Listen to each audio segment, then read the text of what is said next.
Good evening, my friend. May the force be with you. Welcome to the show. I am Lou Mangello. It is Wednesday night, my favorite night of the week. Man, we have a lot to talk about tonight. We finally have details on the Galactic Starcruiser opening. We don't have that detail sometime in the spring of 2022. If you are watching live, thank you for being here. Grab a snack, sit back, relax, and chat and share your thoughts tonight. And also do me a favor if you can, tag and invite a friend to watch along with us. If you're watching on the replay, I appreciate you being here as well. Don't forget to join us every Wednesday, 7:30 p.m. Eastern, right here at WDW Radio Live. Turn on notifications so you don't miss a thing. I've got a lot of very, very exciting live broadcasts coming up over the next few weeks. You know, I'm going to MegaCon next week. I have another surprise I haven't shared yet, which I really think that you're going to like. Just as today, talking about surprises, I planned on being out and about and talking about other stuff, and then Disney drops Galactic Starcruiser news.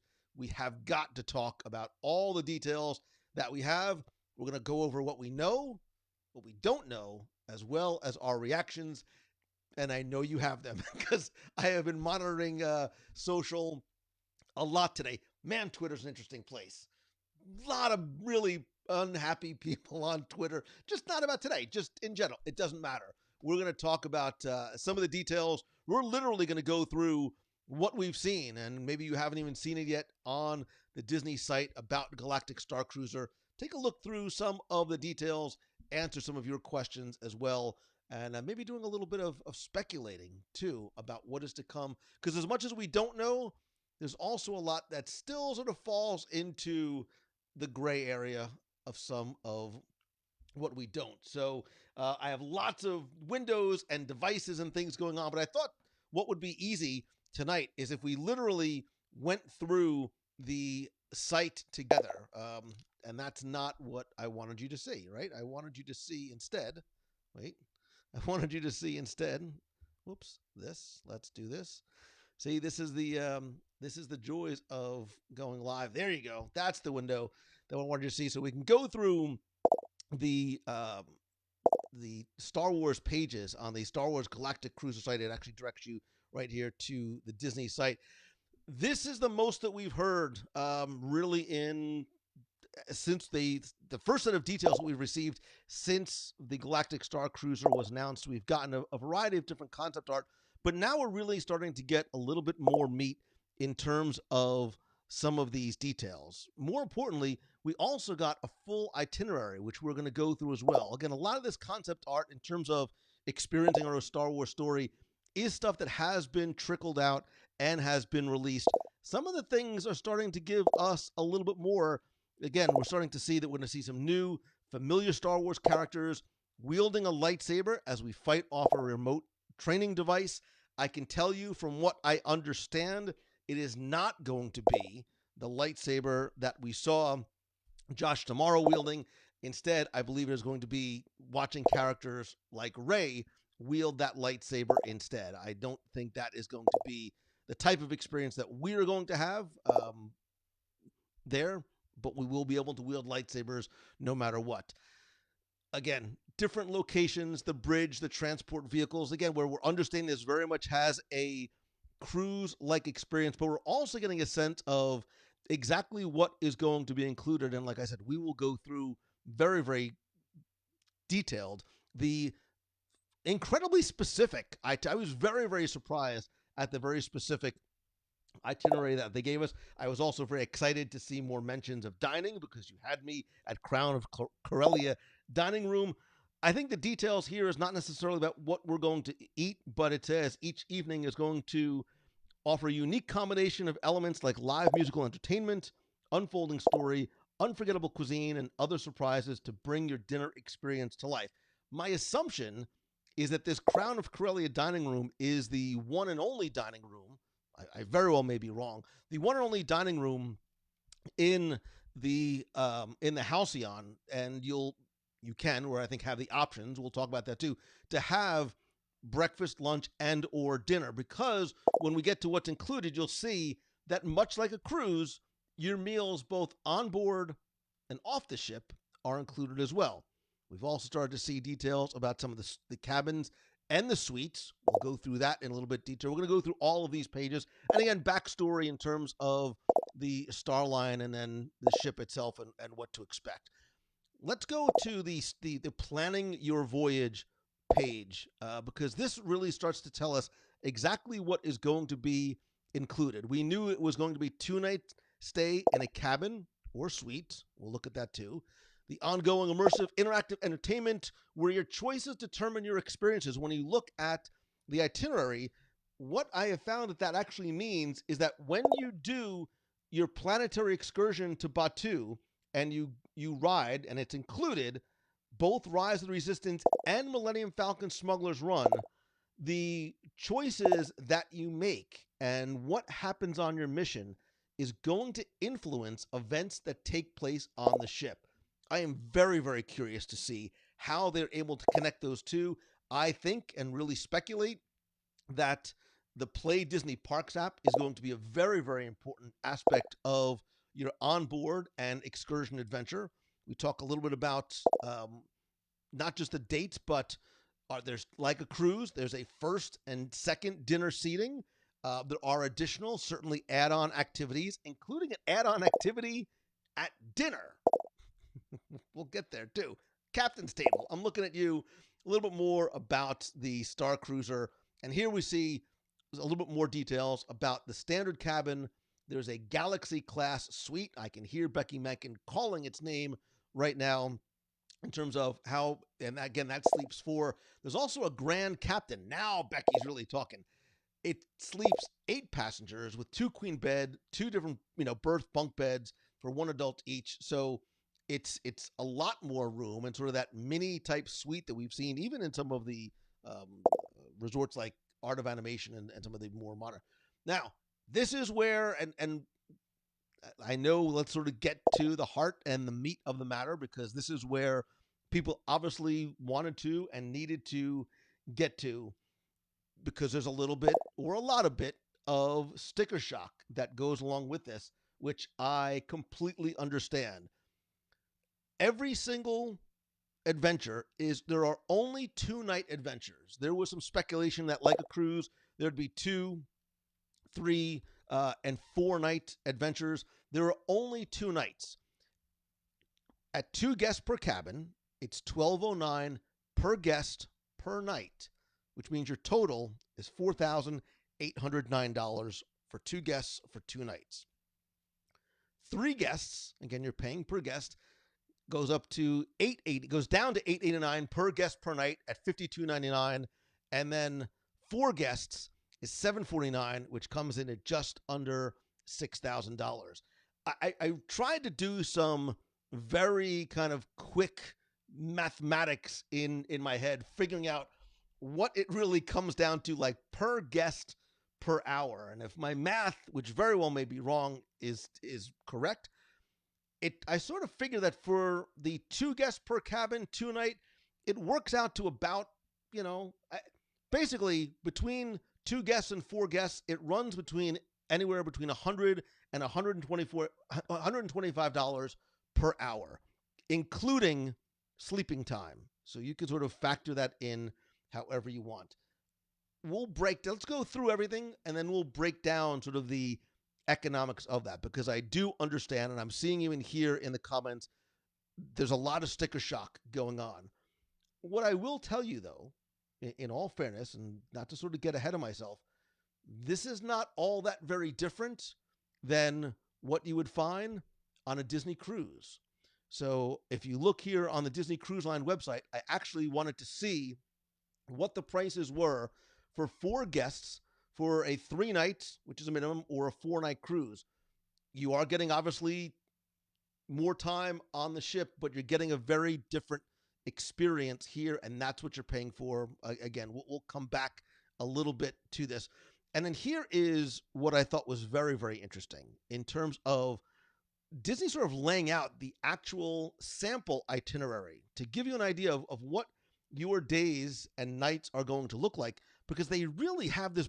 This is very, very surprising to me, how they have it really broken down, letting you know exactly what to expect. And I think maybe helping you justify or explain or understand exactly what it is that you're paying for. So if we want to sort of go through this little by little, you arrive and can check in like you would arrive at a port between, from what I understand, between 1 and 3 p.m. You take the launch pod to a star cruiser. Again, you sort of enter from the port cochere. You take this launch pod, a ship orientation, sort of like a muster drill, maybe. Refreshments, sabak lessons.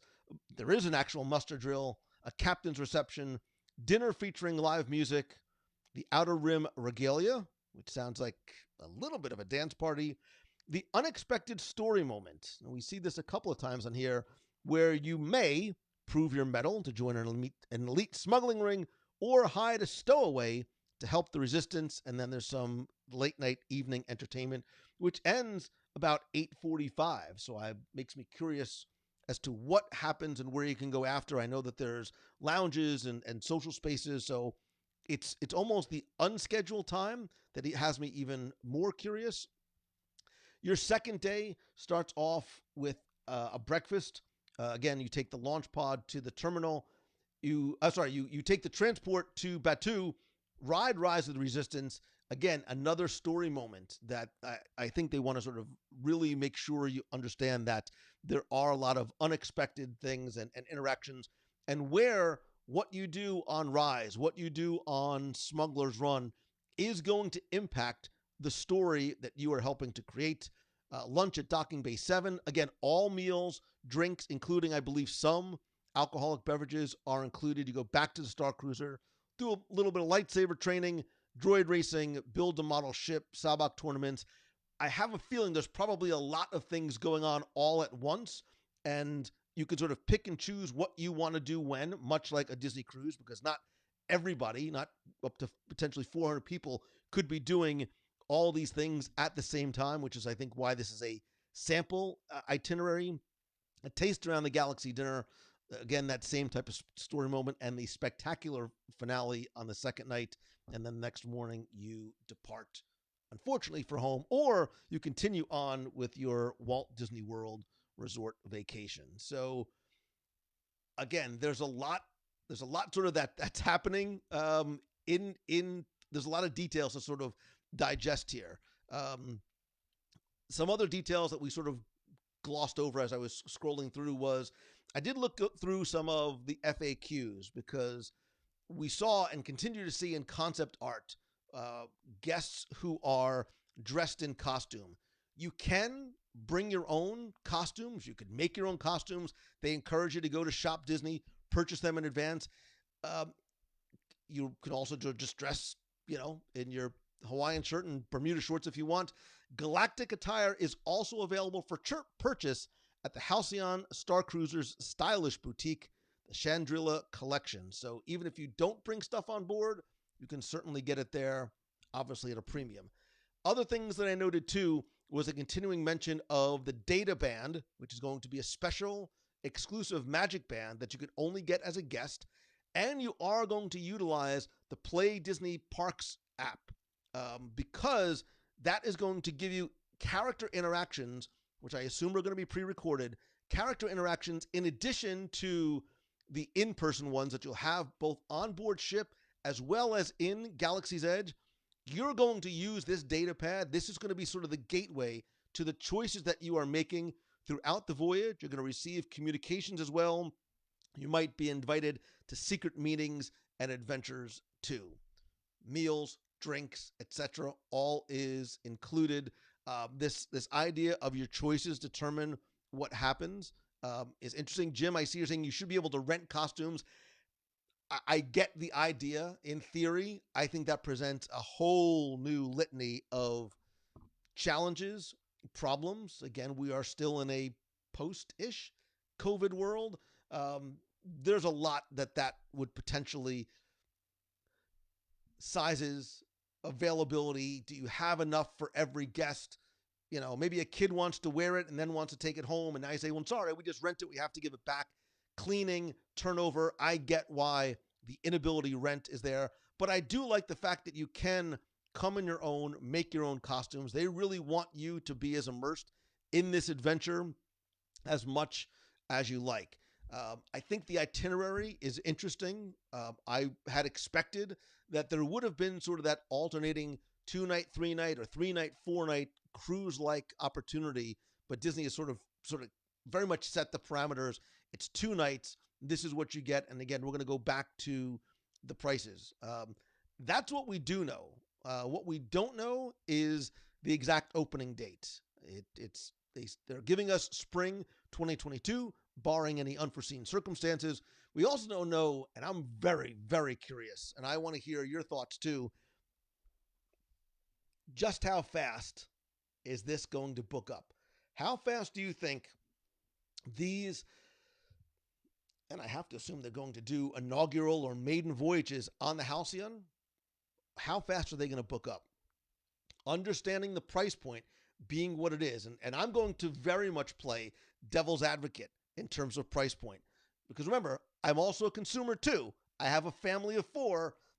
So I very much get the sticker shock, but we'll talk about that. And I think I'm also curious about what are some of the other add-on experiences, whether they be options, merchandise, things you can do. You literally can dine at the captain's table in the middle of the dining room. That too comes at a price and a premium. I assume there will be a character of the captain in there as well. And something else I think is intriguing to me as somebody who loves cruising. I actually was having a conversation. I got together with a friend earlier today. We were talking about going on Disney cruises and how we just don't get off the ship, especially in places like Nassau. Other than Castaway Cay, we really don't get off the ship.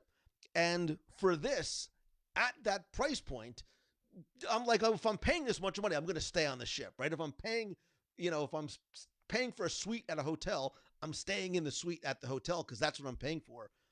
I wonder how many people, especially maybe if you're local, will or will not, or if you have to get off the ship, do you have to take those excursions to Batu? Are there things to do on the ship if you don't want to go?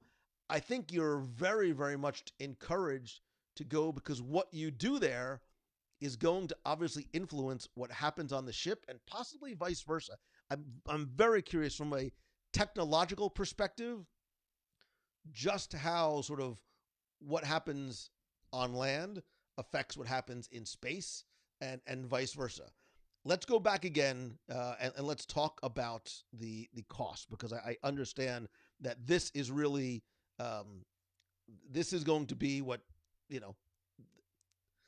this is the hard part, is when it comes down to actually paying for it. And like I said, I very, very much get and understand this, because you are looking for, between almost $5,000 to $6,000 between a party of 2 and a party of 4. Look, let's be honest. This is not this adventure, this opportunity. I hate to sort of put it this way, but it's not for everybody. And I understand that. Look, people want high tech, immersive, very well themed, personalized, uncrowded, right? You're paying a premium for there's only 100 rooms, only 100 cabins, all inclusive experiences, but oftentimes want to pay, value pricing. That doesn't exist. And I don't mean just at Disney, like that's just the way things are. And just because we might not be able to afford it, it doesn't mean it shouldn't be made available to those that can. And I get this, because it is going to be a disappointing for a lot of families that really want to go and kids that want to go. My son is like, when can we get on the house? And I'm like, I have 2 kids, God help me, who are going to college in the next couple of years. I have to think about that accordingly. That being said, I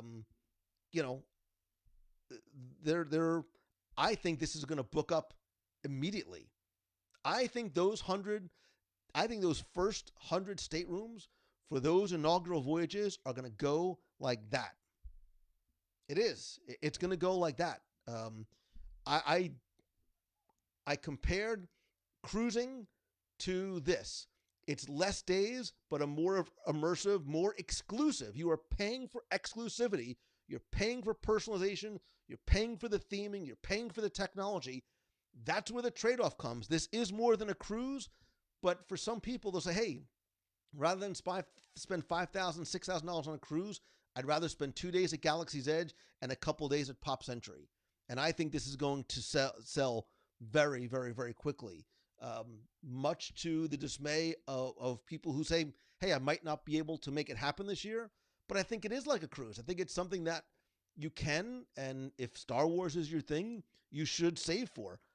There's a very good chance I might not be able to go with my entire family, especially. Sorry, I'll have to pick a kid and take one, but it's just like a cruise. And again, premium experiences have to come at premium prices, or else what would happen if it wasn't?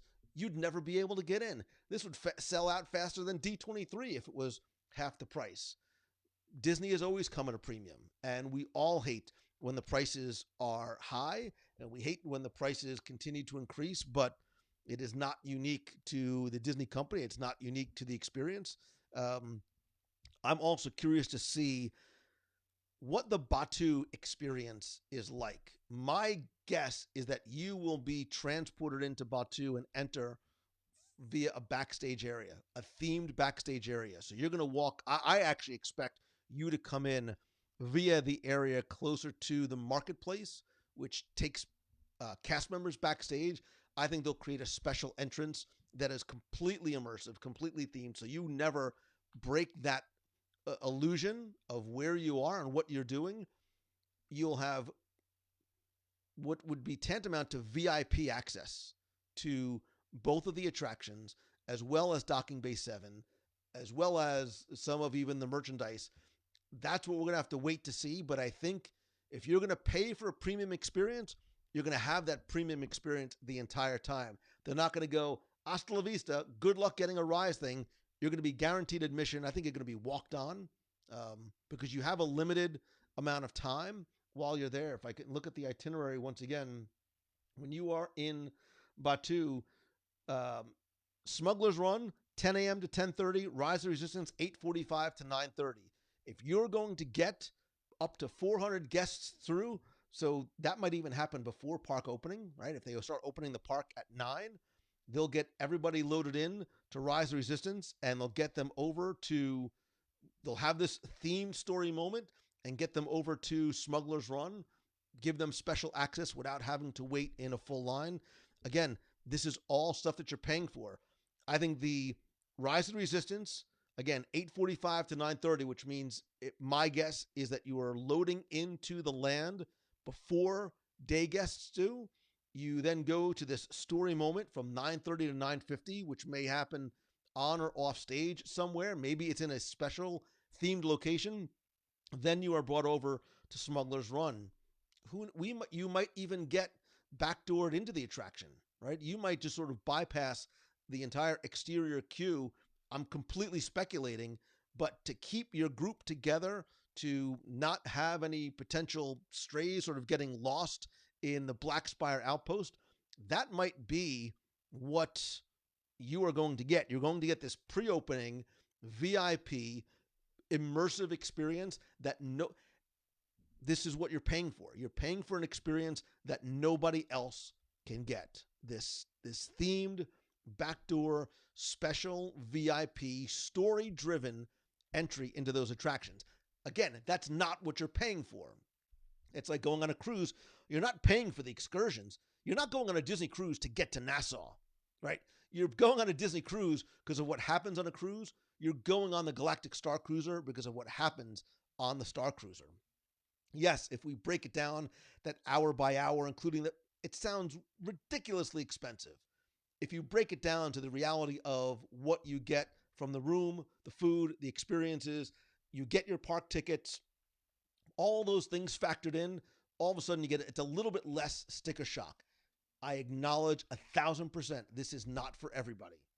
It is not for everybody in terms of the experience itself. I think it's not for everybody in terms of what the cost is going to be. It is very prohibitive, but to a certain degree, it has to be. It has to be. Premium experiences carry premium prices. It happens anywhere you want to go. I just came from California, not just in Disneyland, but everywhere that I went, there was a regular ticket and then there was a premium and there was a VIP. There was an added on thing that would give you something special, all of which comes at a premium cost. You have to decide. I've seen this repeatedly today. It's not worth it. It's too expensive. That is a personal, subjective choice. Somebody's going to see that and be like, I am Star Wars fan number one. I got tats all over me. That's completely worth it because it means something to them. It's the kind of experience that you've been waiting for since you're a little kid. If you justify that, hey, it's not worth it, that's totally cool. You can still do Galaxy's Edge and Batuu and all the attractions just without the themed resort 2-day cruise. Like the same way cruising isn't for everybody, whether it be because they just don't like cruising, you don't like Star Wars, or because it's a little bit outside of your budget, or it's something that you really need to save a few years for. This is something that I have my little piggy bank saved, and I'm going to have my, take the family for a special 2-day sort of staycation to the Halcyon. But I want to know from you. I want to know from you what your thoughts are. So Derek says, can I build a lightsaber and a droid too? It does look like you have lightsaber training, droid racing, you build a model ship. It doesn't seem like you can do the lightsaber at Savi's and the droid in Galaxy's Edge, but I think like a land and sea package from our friends at Mouse Fan Travel, I think you extend your trip. Look, you're not going to fly to Walt Disney World, come here for 2 days and go home, hopefully. You can add on at the beginning or the end, do some of those additional experiences. You want to go to Oga's Cantina, you want to go to Savi's Workshop, you can do those things after it. William says it's definitely worth it for the right person. Exactly. And Mike Beckerman, I agree. There is no premium experience out there like that for Star Wars fans, period. Nothing exists like this anywhere. And, it comes at a cost. And I get it. Having been on the opposite side of trying to organize things, and sometimes you don't realize the cost associated with it. And if you want to do something that is look, I've done events at Disney. I know how much events at Disney cost. Jim Orhosky says credit card applications are suddenly on the rise. Everything fits it. Everything is worth it if it fits your lifestyle. And and I tell my kid this all the time, and I've done this. Like, if there's something that you really want and it's outside your budget, look, as somebody who spent a year selling 10 items a week on eBay, there's ways to take what you have to get what you want and sort of, make adjustments, make sacrifices. If this is something you really want, it is not a once in a lifetime experience. It's one of those things that will be there, hopefully forever. You might not get in first day, but say, hey, I really want to do this. What can we do to save for the next year without maxing out our credit cards? Be responsible.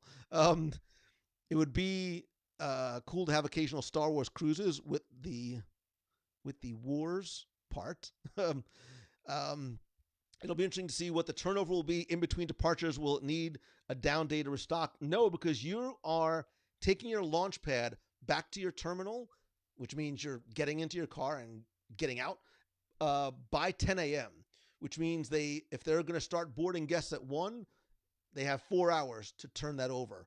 That is very, very doable. It's exactly, to a certain degree, what happens on cruises and what happens at hotels. Check out at 11. You can start checking in at 2 or 3. They need those few hours to turn the ship over. I think it's clearly going to be back. There's no, for something like this, you cannot afford a down day. You cannot afford any kind of downtime at all. Maggie says, I'm going to make this happen for my boys. We're a Star Wars family. I'll try and do it midweek during a slow time. Well, again, what I wonder is, will there be a slow time? It also doesn't indicate, based on my looking at the website, it doesn't seem to indicate that these are going to be any sort of tiered pricing structures, meaning there is no value season, there is no deluxe season. It is just the season, and it is what it is. And these are the hard, fixed costs to help you plan. This is where you get a Disney Visa, put everything on it, use the Disney reward dollars towards the cost. Look at Becky being a prudent shopper. Good advice, Becky Menken from MEI and Mouse Fan Travel, which, by the way, let me just tell you that our friends over at Mouse Fan Travel are actually taking names for a booking interest list. If you email them at starcruiser at mei-travel.com, you can get on their waiting list for when the booking window opens up. I know that we don't know when that booking window is going to open up. However, I have to imagine that if they're looking at spring and this is the cost, that it has to open up pretty soon. So if you don't have an MEI agent, get one. If you do, email him or her, let them know, or just email Starcruiser MEI Travel, and Becky will assign you one of her magical agents, some of whom I see actually in here, like Sue Passauer. Becky says, some people buy things, others buy experiences. Some people get both. I'm more of the experience camp. And I agree. Things are things, but experiences are forever. So I'm emailing my agent, Becky, and letting her know that I want to get on the list. And, it's ramen coming up for the next couple of months, kids. Go get a job. Go get a job and put your money in the piggy bank. What do you think the ratio of cast to guests will be? 100 rooms, 400, 500 guests. I have to imagine you're looking. So if it's 100 rooms maximum, there's a few suites. So let's say probably maximum 4.25. I don't know. I can't speculate. What I do believe, though, is, and what I expect to see is every cast, like Batu, every cast member is going to be a cast member, meaning the cast members that are going to be part of your Halcyon crew are going to be as much performers as they are there to do whatever their assigned tasks are, much like a Disney cruise, but also it's the role of a Disney crew, and it's the role of a cast member in Batu, sort of living their own story as well. I love the empowerment of the cast members to create your own backstory, mix and match your own costume, interact with guests, and really sort of dive in. I think that is going to be what happens on the Halcyon, but very much turned up to, I'm going to even say 12.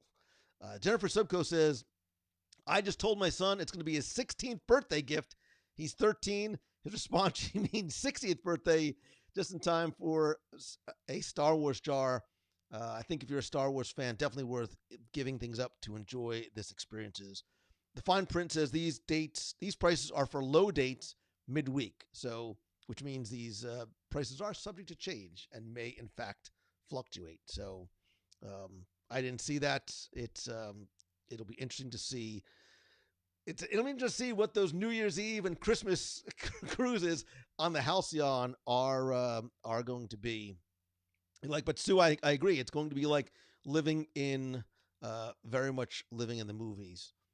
The cast members in Rise are some of the most immersive I've ever seen. And Mark, I really do think that is going to be turned up to even a much higher level than what we see in Batu, with that same level of Disney service. I'm very curious to see what the itinerary, as specific as it is, does tell you. What it does not tell you are all the unexpected things that you know that they have planned. I think this is just a very, very small sampling of some of the activities that, as Star Wars fans, you'd look for a Sabak tournament. You want to do, look, we've died to do lightsaber training. But I think when you get on board, you're going to get not a printed itinerary like you do on the cruise, although now they're really moving over to the app as well. But I think on your data pad, you're going to have that. And you're going to have these pop-up experiences. And all of a sudden, something's going to go horribly wrong. And you have to rush up to the bridge, or you have to go somewhere. And you can be as immersed in this as you want to. And I love that, because wherever you are in your Star Wars spectrum, you can live this up as much as you want. You want to go in full costume and regalia and sort of make up your own family. Like, think about it as a family before you even get on. All right, come on, let's just make up our own story. Like, where's our family from? What's our background? And sort of have fun creating your own characters, whether individual, couple, friends, family. Like, that's the kind of thing that I really dig about this. And you can be as geeky, as nerdy, as corny as you want. You're never going to see these people again. It doesn't really matter. And just have as much fun. And you should, because you're paying for it. So just let yourself go and have all the fun in the world. Um, right. They're only telling us what we need to know to justify the cost on the surface. I think there is much, much more. I think as we see those first guests coming off the ship or sharing photos while they're on the ship, it'll give us a much, much better idea of exactly what there is to be in store. So it's quite impressive. They need to craft a cruise experience for everyone, from my wife who's never watched a film to an avid Star Wars fan who's a super Star Wars cosplayer. And Dan, I think that's it. Like, I think it's one of those things, just like Galaxy's Edge, just like Avengers Campus, you don't have to be, your super fandom doesn't have to be an 11. You can walk into, and I was talking to somebody today, somebody who is admittedly not a Star Wars fan. She just can't get into it, but her family is. She still loved it. She had no idea who anybody was, what was going on. She goes, I think that was a Kylo something, but she still had a great time. And I think this can do the same thing. So maybe mom and dad aren't big Star Wars fan, but your son or your daughter, your kids are. Think about gifting them this type of experience. Um, they said it would be amazing for Star Wars fans and their non-fan family members, which I think Disney does well for everything. Even places like Avengers Campus, you don't have to have seen any, if all, of the Marvel movies to have a great time there. But if you do, and if you're super into it, and you catch some of those little details and callbacks and some of the references, you love it even more. And I think what this might even do is make some of those people in your family who weren't super Star Wars fans a little bit more of Star Wars fans. So Caleb Joshua Hill, it's going to be an out of this world experience like no other. Caleb, I think you're right. I think I have not heard of anything that rises to the level of immersion that the Galactic Starcruiser is going to have. And to everyone else's point, I think this is just scratching the surface. Melissa McGuire said, look, I'm torn. I'm a super fan, so I New Hope when I was 8 and 77. Not as much of the sequel trilogy, so much so that I'm not interested in having an experience set in that time frame. Melissa, I don't think that we've seen it really specify, and I'll sort of quickly go back to the story. I don't think it necessarily specifies exactly when this takes place, meaning that I think that we're going to see a lot of new characters being brought in, specifically crafted for this experience. I'm quickly going through some of the details on the site just to see, because I think they specifically don't say when it actually takes place. They talk about the ship,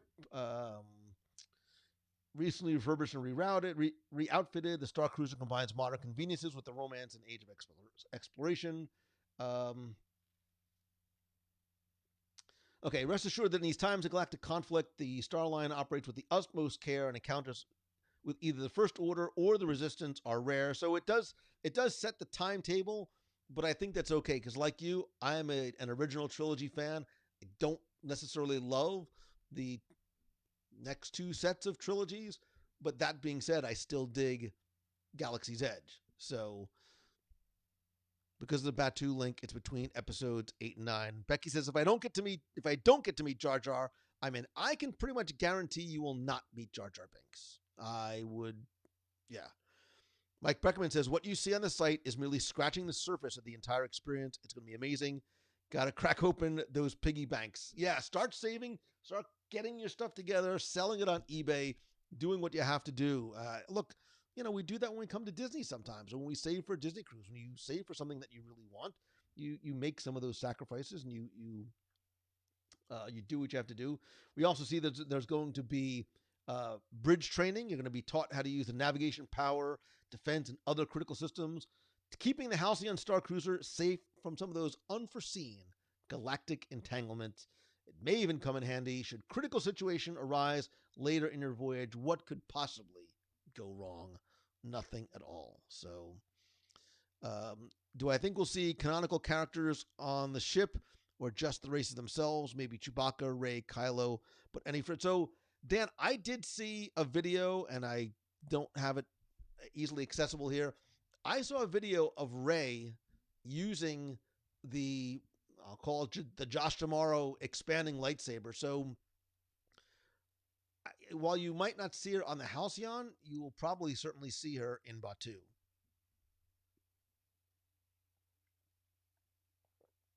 Paul Clark, I would expect that the inaugural cruise will be priced higher, just as they do for other Disney cruises. It makes sense. It's industry standard. That is not something specific to Disney. Beatrice says, personally, I'm not a huge Star Wars fan, but I still want to experience this. Am I crazy? Are those two separate questions? No, I mean, you're the most wonderful kind of crazy, which is why I've loved you for so many years. But no, you're not, because I think that's the appeal. I think that's the appeal is that even if you are not the biggest Star Wars hardcore fan, you know every line and quote and read every book, this is something that is incredibly appealing and incredibly enticing to even the more casual fan, just like Galaxy's Edge is. Instead of the daily Starbucks and run and coffee at home and stash those funds, they do add up very, very quickly. Fulton Raz says, I hope you had a wonderful birthday. Thank you very much. Auditioning for American Idol for season 20, and we're singing the song called Rock and Roll All Night by Kiss. Good luck, Fulton. When I see you up there on stage, I'm going to be like, I knew Fulton when. I knew him when. Becky says, dining included alcohol. Becky, I did see something, and I don't have it easily accessible. I did see something that for adults, like one alcoholic beverage was included. Let me see if I can find.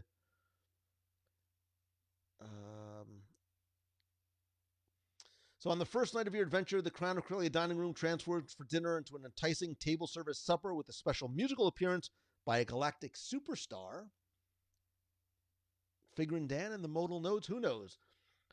Distinctive dining, entertainment. Second night, the Taste Around the Galaxy showcases courses inspired by the geography and environments of iconic destination planets throughout the galaxy. With the serving, the meal includes group appetizers for the table, choice of entree, specially plated dessert. You can indicate your preferences when you book your vacation packages, breakfast and lunch. I thought I saw something about a cocktail at the Sublight Lounge, but I might be wrong. I'm curious to see how much the captain's table experience is going to be. Is it going to be Sunny Eclipse? It could be. It very well might be Sunny. That would be awesome. That would be the best crossover ever. Let me see if I can go back. Dave Rashoni, I can tell you that Becky and I have been talking for some time about what as soon as it was announced, we looked at each other and we said we need to find a way to do a group cruise on this. So probably not right away, but this would be, if we could somehow get a bunch of WDW Radio family members together on a ship and coordinate our costumes and stories, like how much fun would that possibly be? Disney should offer a kidney exchange program. Renata says, yeah, I saw that they served at least one alcoholic drink with the meal at dinner. I think, yeah, I know I saw it somewhere. I had like 15 windows open and don't want to sort of clutter things up too much. Let me just see if I can find it in the FAQs, because I think that's where I may have seen it. Let's see. Lines to counter Star Wars characters. Can I dress up in costume? Yeah, I can't find the specifics here, so yeah, but it says maybe there's a welcome drink or like one drink at your first dinner at Kim says, I need to do this for my husband. He is such a big Star Wars fan. So just very quickly, and again, I'm understanding and very hypersensitive. I'm a podcaster, remember. of the finances, but is this something that you realistically think that you not only want to, but will be able to do? I know that there's the nexus between the want and the ability is sometimes huge, but who really thinks that when the booking window opens, you are going to book an early or later, whatever the timing might be, adventure on the Galactic Starcruiser? Again, it's one of those things that I would love to do. I would really need to do some figuring. By the way, the WW Radio Nation is a great way to help support the show. And if you want me to cover the Galactic Starcruiser, please come and be part of the WW Radio Nation. Thank you very much. So, and again, if you want to get on the booking interest list, you can just go to Starcruiser at mei-travel.com. Carlos says, I'm hoping that they're going to have galactic churros there. I'm curious to see what some of the food is going to be. I've seen some of the pictures. Dan, I don't think we know what the deposit is at this point. There's still some other details that we need to wait for. I think Becky right now is just taking names for an interest list, not necessarily doing deposits as yet. So don't forget the audio tours, right? Just $10. So I need to sell a lot. If I do my math correctly, I need to sell 30,000 audio tours in order to be able to go. So when you would have to replace a Disney trip or a cruise, which is a tough sale. Yeah, and I think that's where the trade-off is potentially going to have to be for a lot of people, is the idea that do we sacrifice a trip to Disney? Do we sacrifice a cruise in order to maybe save for a year and do this instead? And maybe do this and a couple days at a Disney resort. So you do sort of not a land and sea, but a land and space package. I hope they have galactic cheeseburgers.